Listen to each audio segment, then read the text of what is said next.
నేను మొన్నట్టుండి చెప్తున్నా కాపు పెద్దలు హరిరామజోగి గారు కాస్త జాగ్రత్తగా చూసుకోండి, మీరు రేపు పొద్దున కోవర్ట్ అవుతారు అని. అట్లాగే దాసరరాము వీళ్ళందరికీ కూడా. ఎందుకంటే పవన్ కళ్యాణ్ తను తెలుగుదేశంతో కలిసి వెళ్ళాలనుకున్నారు.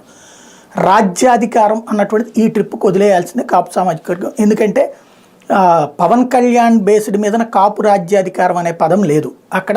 తెలుగుదేశం పార్టీకి సంబంధించినంత వరకు కలిసి వెళ్ళాలని ఆయన డిసైడ్ చేసుకున్నారు. ఇక్కడ సామాజిక వర్గం కోణంలో చూడొద్దు అని ఆయనే చెప్పుకుంటూ రావడంతోనే అసలు పాయింట్ ఉంది. అంతకుముందు తెలగ, కాపు, ఒంటరి వీళ్ళందరూ కూడా పెద్దరికం వహించమన్నారు కానీ నాయకత్వం వహించమనలేదు. అక్కడితోనే అసలు విషయం అర్థం చేసుకుని ఉండాల్సి, అర్థం చేసుకోలేదు. పెద్దరికం వహించమంటే ఏంటి? అధికారంలో ఉన్నటువంటి వాడు అధికారం చెలాయిస్తుంటాడు, పెద్దరికంగా ఇది తప్పయ్యా ఇది రైట్ అయ్యా అని చెప్తా ఉండు అన్నటువంటి. చెప్తే వింటాడా అధికారంలో ఉన్నటువంటి వాడు? విండు. రాజ్యాధికారం సుదీర్ఘకాలంగా కమ్మ, రెడ్డి సామాజిక వర్గాల మీదనే ఉంటుంది కాబట్టి మనకంటూ రాజ్యాధికారం కావాలి. రాజ్యాధికారం అంటే మంత్రి పదవులు కాదు, ముఖ్యమంత్రి పదవి అన్నటువంటి కోరికే కాపు సామాజిక వర్గంలో ఉంది. అందుకు ప్రతినిధిగా చిరంజీవిని చూశారు, కానీ ఆయన ఆ తర్వాత నిలబెట్టుకోలేక కాంగ్రెస్ పార్టీలో విలీనం చేశారు.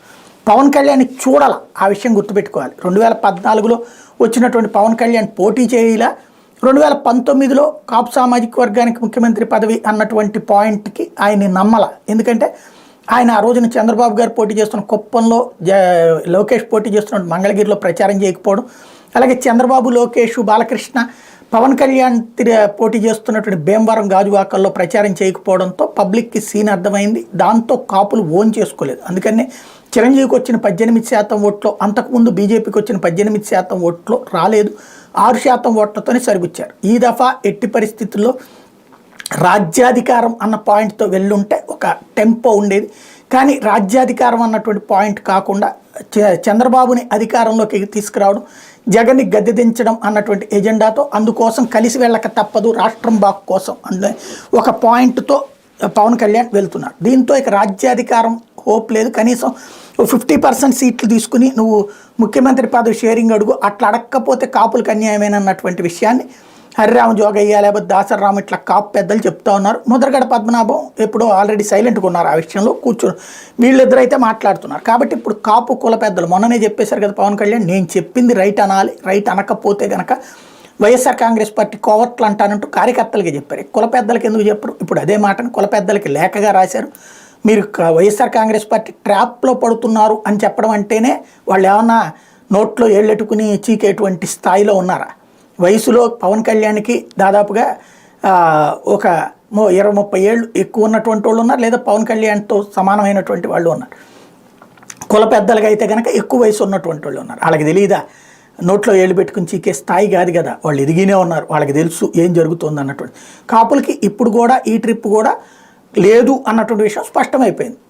డిప్యూటీ సీఎంలు లేకపోతే ప్రభుత్వంలో భాగం ఎంతముందు కాపులు బోల్డ్ అంతమంది ఉన్నారు. అప్పుడు ఇంకా రాజ్యాధికారం అనే పదం ఎక్కడ వస్తుంది? కాబట్టి ఇక్కడ పవన్ కళ్యాణ్ వాళ్ళని ఇంకొక పాయింట్ ఏం మాట్లాడుకొచ్చారంటే, తాజాగా రాసినటువంటి లేఖలో రిజర్వేషన్లు ఇచ్చేది లేదని జగన్ రెడ్డినే మీరు నిలదీయండి అని అడుగుతున్నారు. ఎస్, అతను క్లియర్గా చెప్పాడు ఇవ్వను అని చెప్పి. పోనీ ఇప్పుడు చంద్రబాబుతో చెప్పించండి, తెలుగుదేశం జనసేన మేనిఫెస్టోలో కాపులకు రిజర్వేషన్లు ఇప్పిస్తామని చెప్పి రాయించండి. క్రిందసారి ఆ రిజర్వేషన్ అన్న పాయింటే తెలుగుదేశం పార్టీ నుంచి బీసీలను తీసుకెళ్ళి జగన్కి ఇచ్చింది. అందుకనే నోరే మెదపట్లేదు చంద్రబాబు నాయుడు. ఇప్పుడు రిజర్వేషన్లు నిలదీయమని చెప్పి పవన్ కళ్యాణ్ అడుగుతున్నారు. చెప్పించండి ఆ మొక్క, మేము వస్తే కనుక కాపు రిజర్వేషన్లు ఎట్లా ఇస్తారో కూడా చెప్పాలి. ఎందుకు అంటే రిజర్వేషన్లు, కుల రిజర్వేషన్లు ఇట్లాగ ఇవ్వడానికి ఇంతకుముందు లేదన్నటువంటి నివేదికలు ఆ తర్వాత ఆగిపోయింది. కేంద్రానికి పంపించేస్తే అయిపోదు. భారతీయ జనతా పార్టీ జాతీయ నాయకత్వంతో, అది ప్రధానమంత్రి నరేంద్ర మోడీతో, చంద్రబాబు నాయుడుతో చెప్పించండి కాపులకు రిజర్వేషన్ ఇప్పిస్తామని చెప్పేసి అప్పుడు పెట్టండి మేనిఫెస్టోలో, పర్ఫెక్ట్ ఉంటుంది. అలా కాకుండా జగన్ ఇప్పించనన్నాడు అంటే అతను చెప్పేశాడు నా వల్ల కాదు అని చెప్పేసి. బాబు వల్ల అవుతుందా, ఇంతకుముందు ఎందుకు వల్ల కాలేదు అన్నది కూడా తేల్చి చెప్పగలిగితే బాగుంటుంది. మొత్తం మీద పవన్ కళ్యాణ్ స్పష్టత ఏంటయ్యా అంటే, కాపు కుల పెద్దలు కోవర్ట్లు అయిపోయారు, జగన్కి వ్యతిరేకంగా మాత్రమే ఉంటాను నేను, చంద్రబాబుతోనే కలిసి ఉంటాను, అది ఆయన వైఖరి తేల్చి చెప్పింది.